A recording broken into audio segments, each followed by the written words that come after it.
प्राचीन भारत की विरासत के दो शानदार पहलू हैं, एक जो पत्थरों में गढ़ा गया और दूसरा जो शब्दों में गूंजता है। ये कहानियां सिर्फ किताबों में नहीं बल्कि पूरे देश में फैले स्मारकों में जिंदा हैं। तो चलिए शुरू करते हैं ये सफर। सफर शुरू होता है मध्य भारत से। ये वो जगह है जहां शुरुआती बौद्ध कला ने जन्म लिया।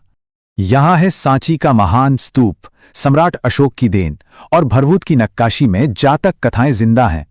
उत्तर प्रदेश में तो हर स्तूप बुद्ध के जीवन का एक पन्ना खोलता है। सारनाथ में पहला उपदेश, कुशीनगर में अंतिम संस्कार। ये विरासत बिहार के दिल से लेकर पाकिस्तान के तक्षशिला तक फैली है। सोचिए कितनी बड़ी रही होगी ये परंपरा। और ये सिलसिला रुका नहीं है।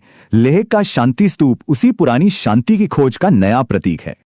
अब चलते हैं दक्षिण भारत की ओर, कृष्णा नदी के किनारे, जहां दक्कन की शान बसती है। यहाँ का अमरावती स्तूप सातवाहन कला का बेजोड़ नमूना है, और नागार्जुनकोंडा दार्शनिक नागार्जुन का गढ़ था। पत्थर तो थे, पर राजाओं को शब्दों में अमर होना था। बस यहीं से शुरू हुआ कलम और तलवार का संगम।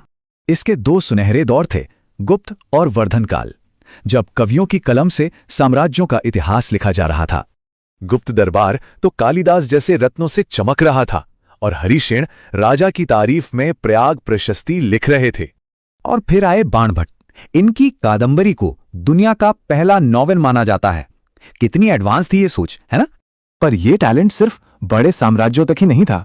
छोटे यानी रीजनल दरबारों में भी हीरे चमक रहे थे।